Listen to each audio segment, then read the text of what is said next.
Welcome back to the deep dive. Today we are jumping into a fascinating and, frankly, pretty unnerving topic. We are. It draws this straight line between the global demands for institutional accountability and a quiet crisis that's unfolding in Australian HR departments. It's really this idea that secrecy is a function of power. Regardless of where you are, you hear about this global push for radical transparency. Right, like with the U.S. Epstein Files. Exactly. And that spurs a really fundamental question. If the public demands transparency when powerful people are accused of serious crimes, why shouldn't an individual demand the same transparency when a powerful corporation makes a decision that could just destroy their career? That's the perfect lens for today, that principle of accountability. So our mission is sort of twofold. First, we need to understand the sheer complexity of these high-stakes workplace disputes that Australian employees are facing every day.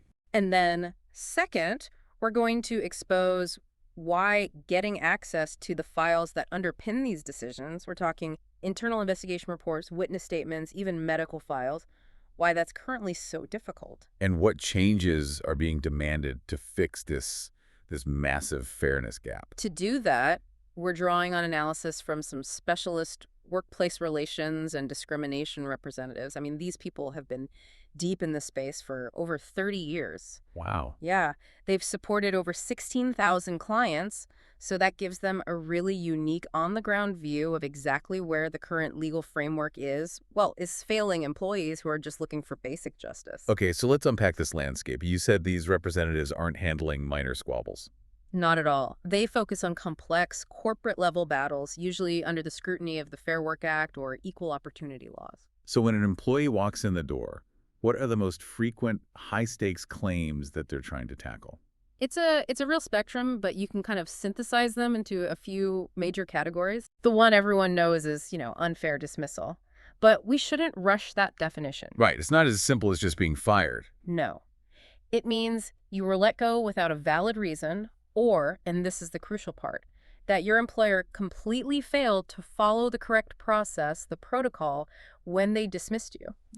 So you might have actually done something wrong, but if they messed up the process. The dismissal can still be challenged, absolutely. And that procedural flaw is often the critical vulnerability in the employer's case. I can imagine. What else? Then things get a lot more complex. You have general protection disputes. Okay, what's that? This is a claim made when an employee alleges they faced adverse action. So being dismissed, demoted, disciplined because they exercised a workplace right. So like raising a safety concern or asking about your pay. Exactly. Or being involved in an industrial association. It's essentially fighting back against retaliation. The employer is penalizing you for doing something you were legally allowed to do. And then we also have something called constructive dismissal. This is a really heartbreaking scenario. It's when the work environment becomes so hostile, so intolerable, maybe constant bullying, a deliberate demotion, that the employee feels they have no other choice but to resign. So if you quit because your boss made your life a living hell, you can argue you were effectively fired. Precisely. If that forced resignation is deemed unlawful because of the employer's toxic conduct, you can pursue it as a dismissal claim. It's challenging to prove, but vital for people driven out of unbearable workplaces. Okay, one more. What about redundancy? Yes, the confusion around non-genuine redundancy. A genuine redundancy means your job, the actual function you performed, is no longer needed. Simple, huh? But if the employer tries to use redundancy as an excuse to get rid of someone, or if they fail to follow consultation rules, then it becomes an unfair dismissal challenge. These are some dense definitions, but I guess the complexity really comes alive when you see the actual cases these people handle. It does. The documents we reviewed highlighted exactly that. The massive effort just to establish standing to make a claim. What do you mean? Well, take the sheer complexity of just establishing employment status. They referenced a specific legal analysis around an Anglican priest in Queensland.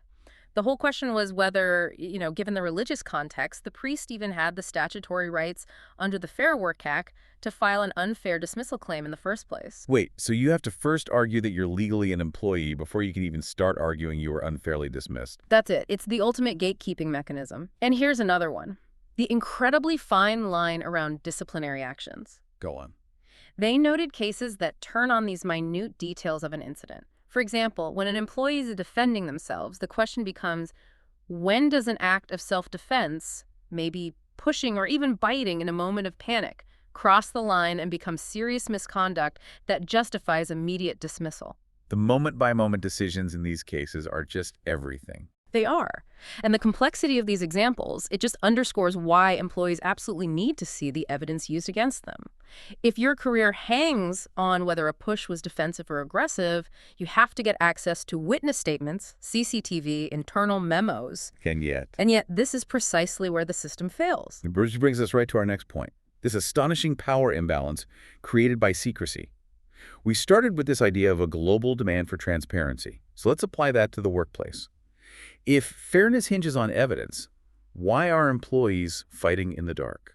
Well, the core of the problem is the legal baseline for transparency. Under the Fair Work Act, you are guaranteed access to your basic employee records. Hours worked, salary, leave, that stuff. Exactly, the essentials. It's good for contesting a payslip, but the moment a disciplinary process begins or a serious complaint is lodged, that guaranteed access just evaporates. The protections fall short right when you need them most. Dramatically short. So lay out the actual legal gaps for us. Where is all this secrecy concentrated? The first, and I would argue most destructive gap, is the employee records exemption within the Privacy Act. Okay, what does that do? This exemption means an employer's handling of most employee records, especially the sensitive ones, is often exempt from the usual privacy protections. So they aren't bound by the typical rules about storage or use or disclosure for those crucial files. That's it. It grants the employer this vast, almost unilateral discretion. They get to decide what stays secret. And compounding this is the fact that there is no legal requirement for an employer to give an employee a copy of a workplace investigation report. That just seems impossible. If I'm facing dismissal based on a 50-page report, I can't legally demand to see it. That position was recently confirmed in a really significant 2024 legal decision, Orzen Operations Limited v. Cameron Webb.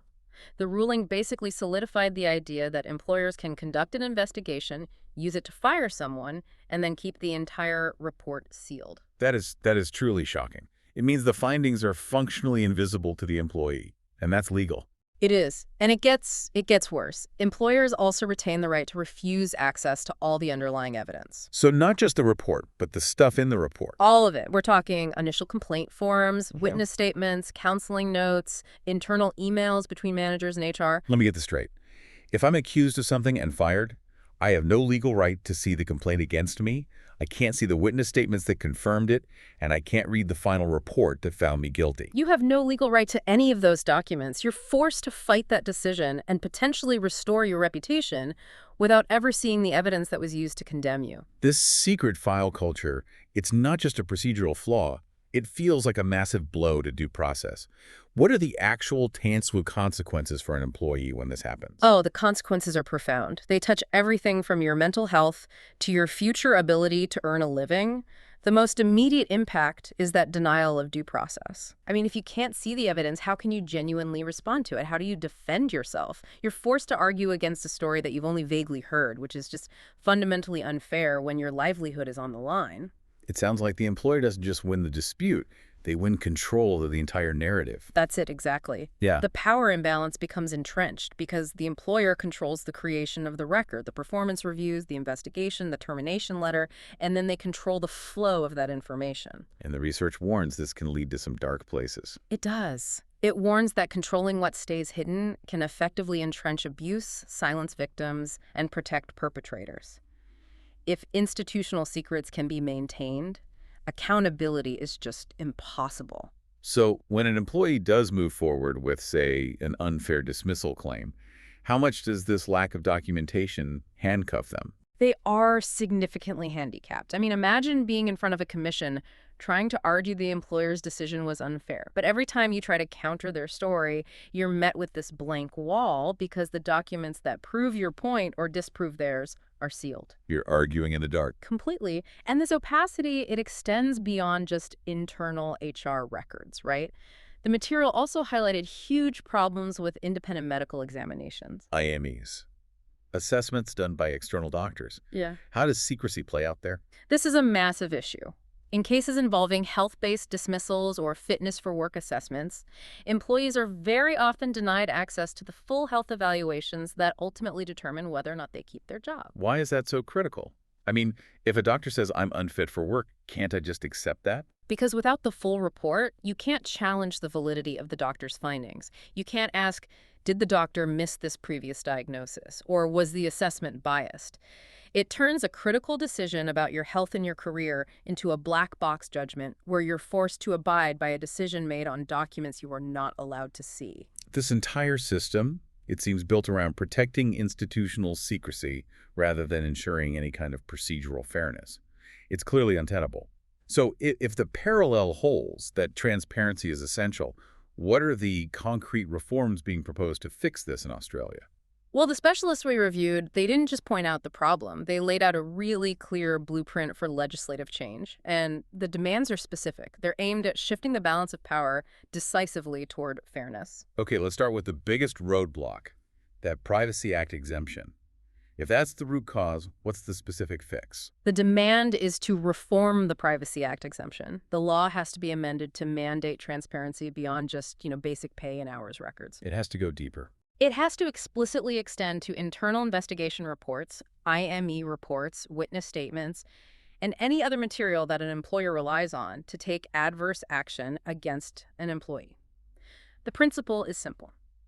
If you rely on a document to take someone's job away, they have to see that document. That just sounds like aligning workplace law with basic principles of justice. What about the investigation process itself? How do we embed transparency there? That's the second area, embed transparency in investigations. They argue for legal minimum standards for all internal investigations. Specifically, when adverse action is taken, employers must be required to share the reasons and the full body of evidence behind the decision, and in reasonable detail. So you can't just be told you were fired for cause. You have to be shown the proof. Exactly. And this includes guaranteeing you a genuine opportunity to respond effectively and fairly, which requires access to all the relevant documents, including those witness statements that are currently sealed. Which moves us to those opaque medical decisions. How do we ensure fairness when your job is hanging on a medical assessment? The third key reform is transparency in health assessments, IMEs.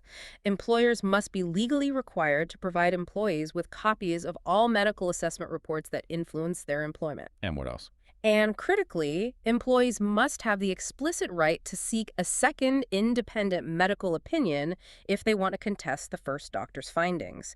This demystifies that medical black box. Okay, and the fourth reform seems focused on empowering the employee when they have to take that final step of filing a legal claim. That's greater protection in claims. Workplace laws need to be strengthened to require employers to provide all relevant internal documentation for legal challenges, be it unfair dismissal, general protections, or anti-discrimination claims, without all the legal maneuvering. The goal is to democratize access to justice and, structurally reduce that immense power imbalance. This deep dive has really crystallized the issue. We're talking about accountability, not just compliance. We've defined these high-stakes disputes and identified the critical battleground, which is documentation and file transparency in Australia. It is. So what are the universal lessons here? Things that apply whether it's a massive scandal or a single corporate firing. I think there are three critical takeaways. First, and most importantly, secrecy enables abuse. When institutions can hide information, whether it's high-profile misconduct or just workplace harassment, it allows those behaviors to thrive. The system can't self-correct. And the second lesson seems to point towards prevention. Yes. Transparency is preventative. The moment an institution knows that its records will eventually see the light of day, that public scrutiny or judicial review is guaranteed, it acts as a powerful deterrent. It encourages fairer internal processes from the very start. And the final lesson seems to be a moral challenge to any institution that holds power over people's lives and livelihoods. That's right. Workplaces handle our livelihoods, our health, our reputations. They have to embed fairness and dignity into their processes. And that means going far beyond just checking a box for providing a timesheet. Dignity and trust are only possible when the process is fundamentally transparent. This has been an absolutely critical examination of the crisis of documentation in Australian workplaces. The fight for basic procedural justice really does rely on the fight for access to the files. And that leaves us with this provocative thought for you to reflect on. We accept that transparency is necessary to hold governments and powerful figures accountable. Why then should the workplace, the place where most of us spend the majority of our waking lives, be the exception? Why should key investigation reports, witness statements, or professional medical evaluations remain secret when the professional standing, the future, and the health of workers are fundamentally at stake? That is the question that challenges the very core of modern justice.